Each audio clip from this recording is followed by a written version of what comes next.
A very warm welcome to all our audience. And today on Coffee Talk 8th episode with Jonathan, we are going to discuss the topic about the needs and how offline sales should Reinvented aims on growing online sales in the world. So we will start with our first question with Jonathan. How you think, like, in this digital era, how offline channel based companies should adapt or evolve on the going with the evolving advancement of the e-commerce and technologies? There's no doubt if you really want to be in the game, you need to get into the online business game, I would say. Still way too many companies, even mid-sized companies, but especially the smaller companies, are not taking this area serious enough. So if you have a product or you have a service you want to sell, you really have to do yourself that favor and try to reinvent your business model, so it also includes an online presence. And when I say online, it's not necessarily just sales, meaning e-commerce, say, or having a certain online funnel to some kind of sale.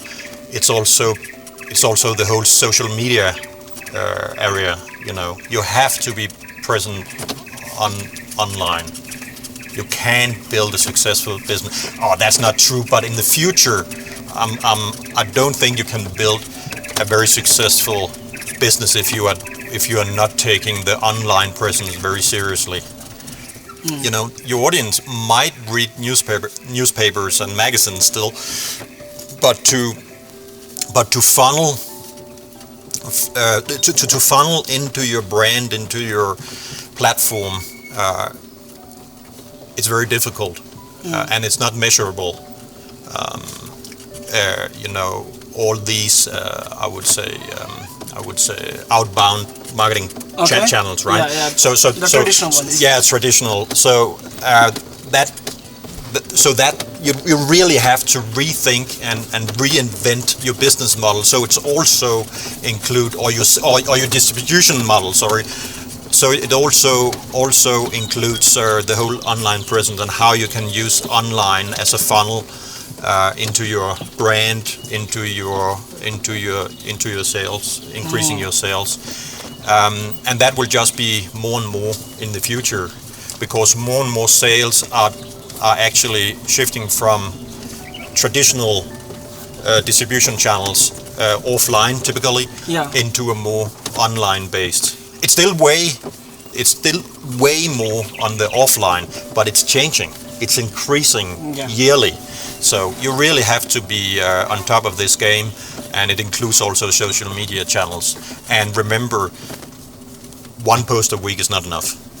There's way too much noise today out there that anyone can find you with only one post. So I know you ask for more direct into sales, but this is this is the marketing. This is the marketing funnel. This is the sales funnel. It starts with your marketing, right? It starts with your presence out there, and you really have to be. What is new compared to 5 years ago is 5 years ago everyone talked about quality over quantity, and that was right. You know, if you just had strong focus on quality in your content on Facebook, on Instagram, Twitter, and all these places, all these platforms, and post once a week, fantastic, and but that's not the case anymore. Quality is not enough anymore. Of course, quality still exists, but you have to be aware of that now. It's also quantity. So you need to feed the audience. Thanks. So if you look into more traditionally, online traditionally, I would say use the social media platforms. You have to look into your audience. Who are your audience? What kind of platforms do they use? It's not important what you like here, you know, or what you have a preference for. Exactly. It's not important. You have to look in deeply into your avatar. Who is she or he? Who is your target audience? Where are they present? What kind of platforms do they use? If they use Instagram very much, which if you have a brand, say a fashion brand, Instagram normally is a very strong platform because it's very visual, Yes. visual content, Yeah. and women who are the main target audience when or the consumer base, the main consumer base when it comes to fashion. So say you have a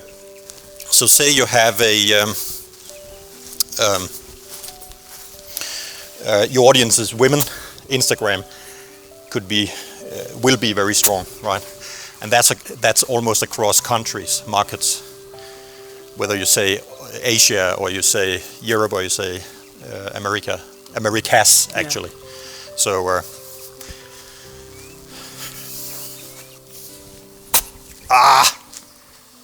that was hit too hard, man. Yeah, exactly. You could also say you really, again, as I said before, you need to look into who your target audience is. So another marketplace or distribution channel to be very aware of is external marketplaces. Depending on what brand you have, right? But if it's a fashion brand, it could be a very good supportive sales channel that you actually use external marketplaces. External marketplaces can also help you brand positioning. Okay. Brand awareness. Oh, this you actually have to be aware of. If the ball rolled, crosses this line between those two, Okay. I have used one shot. Oh. So this you have to be careful about. If it just do this as it did, it's okay because it's still behind the line. Oh. Oh, nice shot. On a good day, Yeah. with a good roll on the ball, Yeah. I think I go 330. So yeah, if it makes sense for your brand, especially in a building process of a new brand, but even you can see it even with those big players like Nike and other big fashion Adidas. brands or sports active brands. All of them, the big players, are also present on external marketplaces. What you need to look into though is don't just put your brand or your products on any marketplace. Look into what target audience they have. Okay. And look into whether it makes sense or not in your brand positioning and in your brand awareness, because you cannot undermine your own brand, and that's actually easily done both online and offline if you are not doing it right. Okay. So be aware of that. So yeah, Jonathan, in that sense, then how would you say like the current shopping experience on offline is different from the e-commerce experience? Offline? Yeah. Oh, a lot could be said there because. Oh, thanks. Because that's the other thing you have to be aware of. In these times, a lot of online experts are talking about this, change into online presence, right? Without any balance, without any kind of understanding that the shift will not be, if you ask me, the shift will not be 100% from 100% offline to 100% online. Okay. There's no doubt that it will become more and more online, both the marketing funnel, Yeah. as well as a sales platform. Okay. No doubt about it. But that it should one day be 100% online, I really doubt in relatively near future. Thanks. Because again, it also depends on what kind of product you have. Okay. Of course, there will be products or services which will or are way more effective sales funnel wise online than offline. But in the business or in the kind of businesses I have interest in, or the industries I have interest in, say fashion, giving the consumer the opportunity to actually test it physically is very important. But that's not even the strongest argument, because you could say if you have a very flexible and free delivery and return and all that, they can just, they can still sit back at home, right, and just order 10 jackets, say, test them, and send 9 of them back, right? So that's not even the strongest argument. The strongest argument for this is that deep inside, all human beings, we are deeply social creatures. We are social creatures. So this change to, if I can deroute it a bit, actually, sidetrack this point about social beings, it also shown here during the COVID, right? Everyone is now talking about working at home instead of working at an office, a common office, right? Or shared office. But, that will not be the development. Even though, those who are for working at home instead of you have to, go to a physical location every morning, some people will take that opportunity, but most people will not. And it's the same argument, it's the same point. We are social beings. We need interaction socially with other people, because that's where we actually grow. So why is this relevant? Because a lot of women, a lot of men, a lot of people, when they do their purchases, yes, a lot of purchase will be done online, and that will be increased in the years ahead, right? But they will still need the physical, because they want to get out. They want to get out there, and what they will do is they will combine it with meet with their friends on a cafe, and then they will go to the stores, to the brand stores or concept stores or whatever it is, or department stores, and with their friends looking at products, test product, try product, and they might buy it there, or they might wait and buy it online. So you have that omni-channel kind of approach. So don't think of positioning your brand either or. That's my whole point. Both and. That's a way forward. You cannot be 100% this or this. You need to be present and strong present at both distribution models, you could say, or channels. Come in. Ah! No!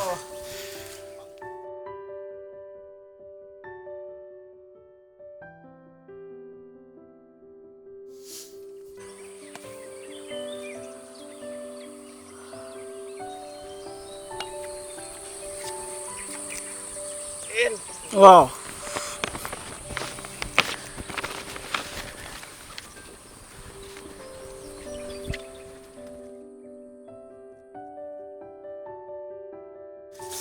So I was saying, like, when you said this social aspect of this human being, so how this e-commerce platforms are managing so well, and they are growing on this due to their convenience, due to their pricing policies, due to better return policies, large range, what you cannot get in offline platform.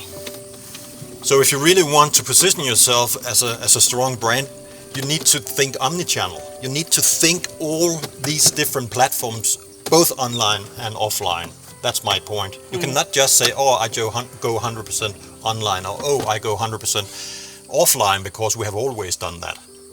That's the biggest challenge for the bigger companies, bigger brands, or the mid-sized brands, because that's the old model, you could say.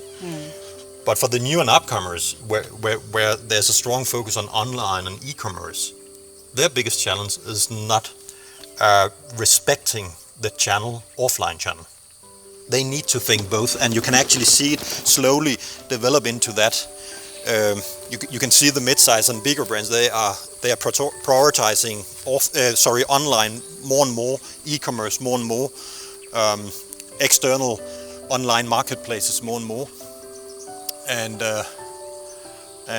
you can see it with the very strong based online focused companies, brands, say Amazon and so forth, They are going. they are going to be present offline also, either as a kind of concept store, if it's an e-commerce platform, a marketplace. I mean, it could be some kind of a department store with all their brands in, right? Or it could just be pop-ups, but it's still physically present. Try to meet your customer, and that's actually the last part of it. You have the chance to interact directly with your customers. Right. You can do that online, I get it, but it's not as easy. You can ask them some questions. You can analyze the route, through the funnel, and in that way use data, which is extremely important as well. But you will never have that, eye-to-eye conversation with your avatar, with your target audience. You will have that. Either you can of course set up testing groups, even though you are only online present. But you can also do it through your people, your employees, your salespeople in your concept store or your department store, whatever you have of physical presence, or your pop-up, right? You have that. That can give you something that is very difficult to get, even with a very strong data-based approach online. Okay. Does it make sense? Yes.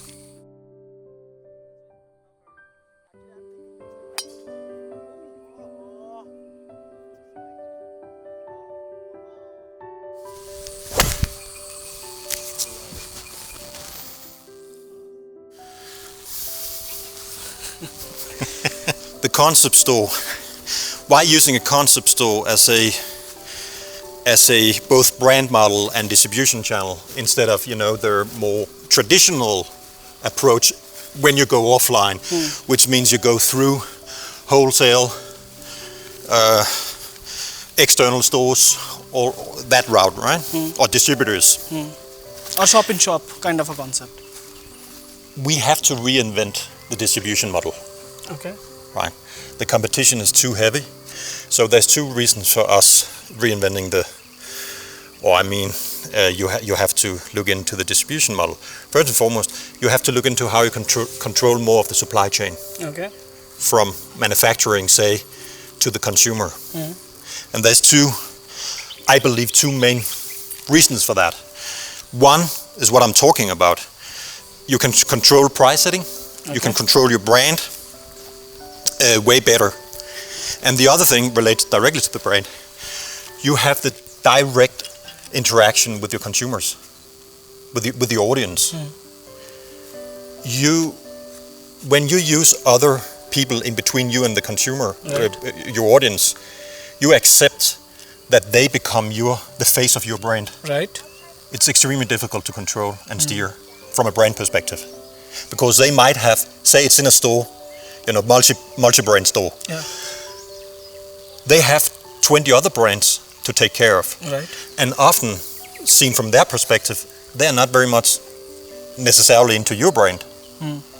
They often go for the brands where they have the best margin themselves, the best profit themselves. Of course they do. But that means if you can compete with that, you are accepting that the people in the multi-brand store are actually focusing more on 5 other brands, but not your brand. And yes, as I said, you have to be aware of that just the interaction, direct interaction with your consumer, with your audience, is extremely important if you want to build a brand. So that's the other reason. So there's control and steering. Right. There's price setting and profit. If you own more of the supply chain, you can actually lower the price, be competitive price-wise, but at the same time have better margins, better profit. Can you see that? When you put in a wholesale, for example, through agents or through distributors or multi-brand stores, you accept, of course, they also need to have some earnings. Right.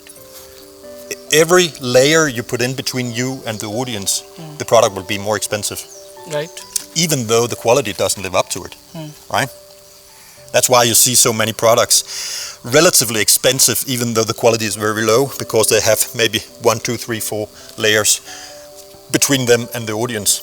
So there's a price thing or price reason to be aware of, and there's a brand reason and audience reason, how to steer your brand and be better to meet your customers, your audience. Don't you see another angle to it, like, because offline and concept stores making investment is so huge, do you think brands should still continue to do it? Because the online and e-commerce have these advantages. If I go from your answer on the pricing point of view, like the better margin rates, and they can deliver the quality also.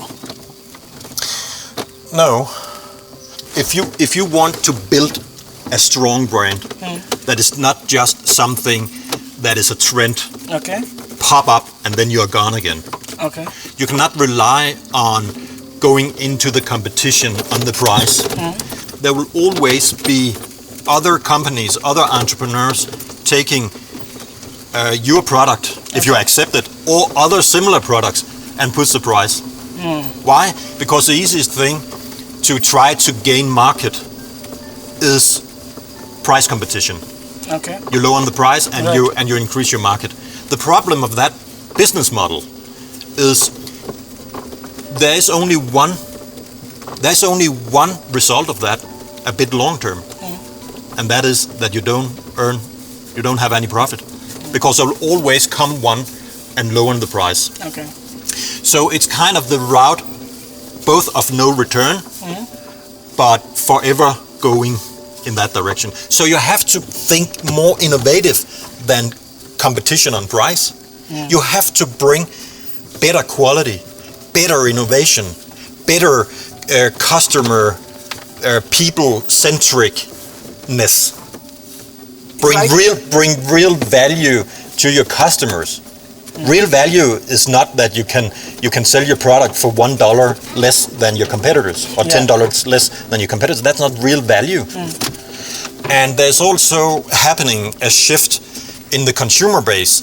More and more consumers, especially women, are looking into become more and more conscious about what they actually wear. If we say fashion, so they both look into better and better quality, and with better quality, you're already positioning your brand different than 80% of the brands, right? Yeah. Because they have one primary focus in their business model, and that's competing on the price. But it is a route of no return. And it is the route directly to bankruptcy. I guarantee you, long term. It's never a long-term solution.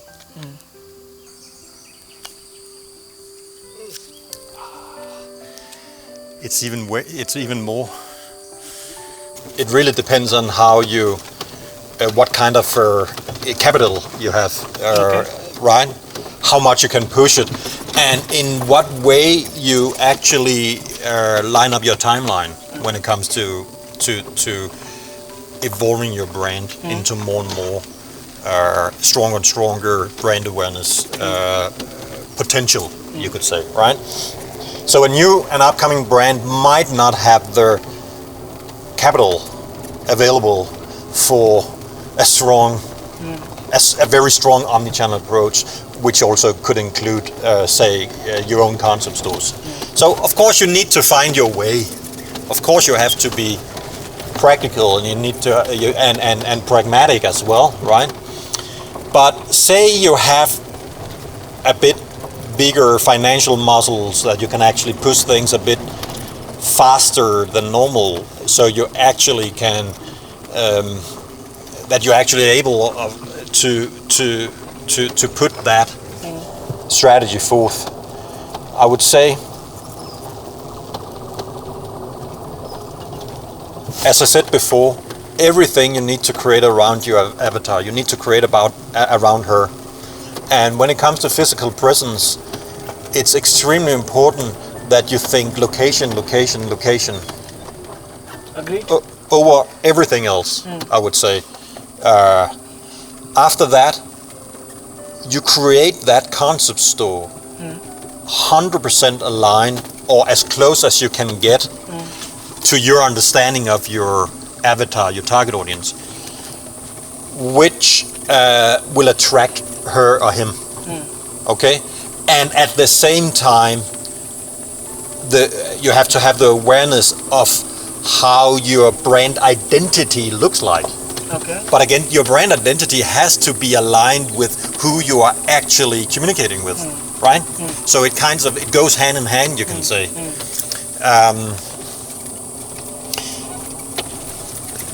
When you are at that stage, you actually even go down to detail, to color of your concept store, Okay.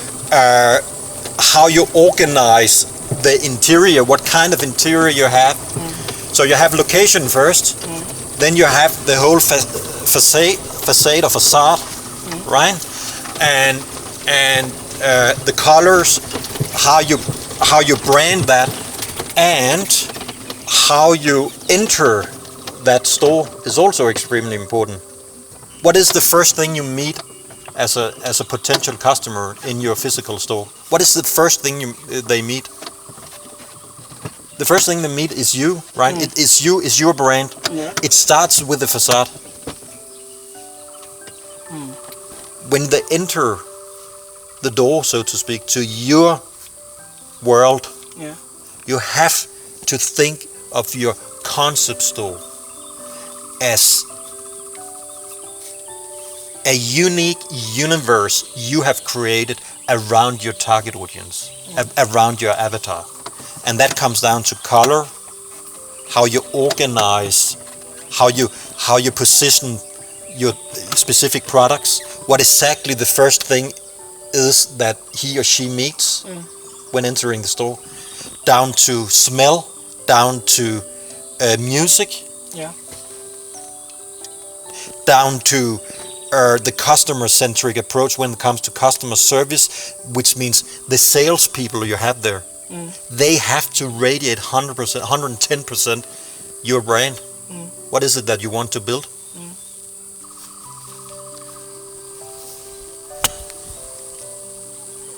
Oh, lovely.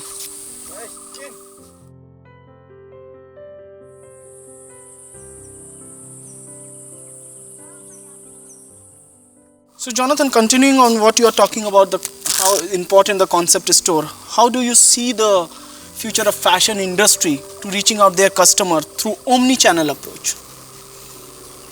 Yeah, I think everything I've talked about has had that specific point, that the future of brands or the future of business when it comes to that you have, especially I would say when you have a B2C brand or B2C company, Right. B2C product, service, whatever, you have to think more 360, Okay. which I translate omnichannel approach to. It's a more 360 degree because it's more 360 around the consumer, your avatars we talked about before. So yeah, it's exactly what I have done and do with a lot of the brands or companies I have built. And you can even take the knowledge from all we're talking about here and put it into a B2B brand as well, or B2B product as well. Okay. So it's not just it's not just being innovative because you are a B2C. Also be innovative in a B2B. That most innovation, whether you like it or not, most innovation when it comes to what we're talking about here actually comes from the B2C industries. Right. It's less in the B2B area. But B2B could perform so much better if they take the best findings from the B2C industries and begin to think more innovative, begin to think how can we actually sell our products in a better and more customer-centric approach, even though it's B2B. And this conversation leads into other, I would say, very crucial points, whether again you're B2C or B2B, and that is analyze your product, develop your product and analyze your product, and analyze which products sells the best. too many companies, and it's both B2C and B2B, make the huge mistakes that they're keeping on selling something where the margins are very low, or which is too much effort to sell for too low profit. Or even too much effort, even though the margins is a bit higher. But when you do the overall calculation, you remember we have talked about this 80-20 calculation, right? You have to approach your whole business model and what you actually want to sell from that 80-20 rule, right? We could have a whole coffee talk about the 80-20 rule, right? Yeah. I know this is not about that this time, but the point is you have to analyze what you have, how much time and how much effort, how much money do we put into actually selling your products, and then make this analysis where you can see, oh, I should focus way more on my 20% best-selling products, because I increase not only my sales, but certainly my profit, my margins, and in that way make a much better and more sustainable, financially sustainable business. I would not do it in the beginning in a startup. That's not where the strong effort to begin to look into the 80-20 rule, but and begin to analyze that. No, in the beginning it's more about how to find the right channels to actually begin to sell products. A bit down the road, you can begin to analyze your sales in this way, right? But let's have another coffee talk about that. You know, that's a whole chapter, I would say. But can I say one last thing regarding the marketing part of it? In very big corporations, I would say my best advice to the very big corporate marketing departments is that they need to begin to think way more innovative. Too many marketing departments in the big corporations, I'll not point any specific brands out, but things too traditional. You know, we have always done this, so we keep on doing it. And that's connected to another mistake in a lot of corporations, especially the bigger ones, but even the mid-sized, I would say, is you might have a CMO. He, after the meetings with the whole, directors board and everything, they come up with a certain budget for the marketing, right? Right. That budget is pushed to the team, and now they need to use it. Right. But it's kind of turning the whole upside down, if you ask me. That should not be the approach. It should not be the approach just because I have, say, $30 million budget. Now we need to find funnels or channels that we can use that marketing budget, and let's use it, right? Because next year we might not get the same budget if we don't use it. You know, it's educating your people in the wrong way, even though you grow big. No, you have to keep, even in the big corporations and the mid-size businesses, even though it's difficult what I'm talking about, you need to keep that entrepreneurial spirit among your people, where they align with the purpose and why your business is in business, why they are doing what they're doing. So they begin to become the brand and the company, and not just their own position and function. You know, where it becomes a bit more egocentric. No, you have to think as an organism, as a family, as we take care of the brand, that kind of mentality. And how can we improve and how can we innovate this entrepreneurial mindset? You need to keep that, even though you grow big. Even though you grow big fast, you need to keep that entrepreneurial spirit. Even though your business is 30 years old, you need to keep that entrepreneurial spirit in all your departments. And work as a leader. The most important thing is, of course, motivate your people and get them to align with the purpose and why of the company. If you do that good, motivate, show them the way, and show and teach them how to align with the purpose. Okay. So you need to inspire them as a leader. So, So when you do that, you create an extremely strong organization, extremely strong team. And that, whether you're a startup, you're mid-size, or you're even a big corporation, there's no difference here. You need to motivate and inspire your people and get them to align with the purpose of your organization. So if you have no purpose, no real purpose, you need to find one.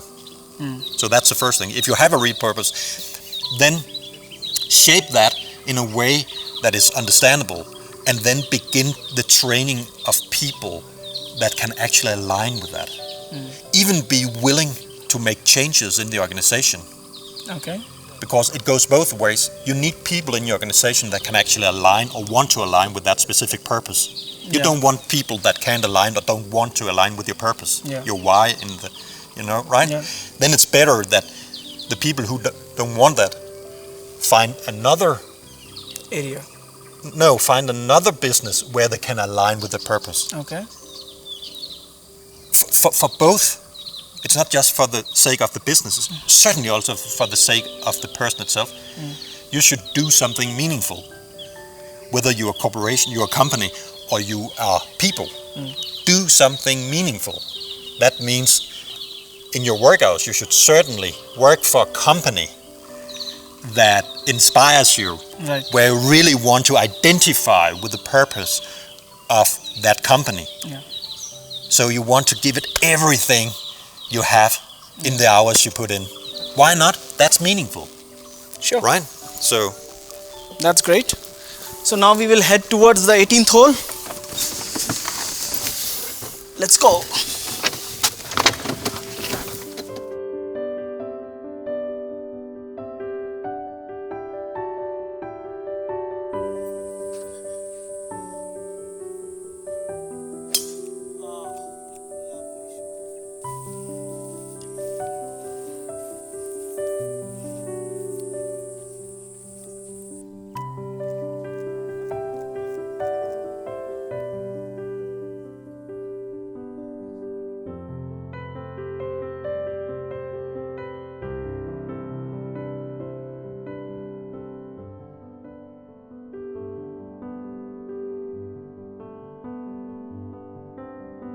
Thanks a lot for all our viewers and audiences over there, and stay tuned and subscribe our YouTube channel to know more about the Coffee Talks with Jonathan. And in coming days we are going to come with some more interesting content as well as in interesting locations. See you then. Bye bye. Bye. Thank you.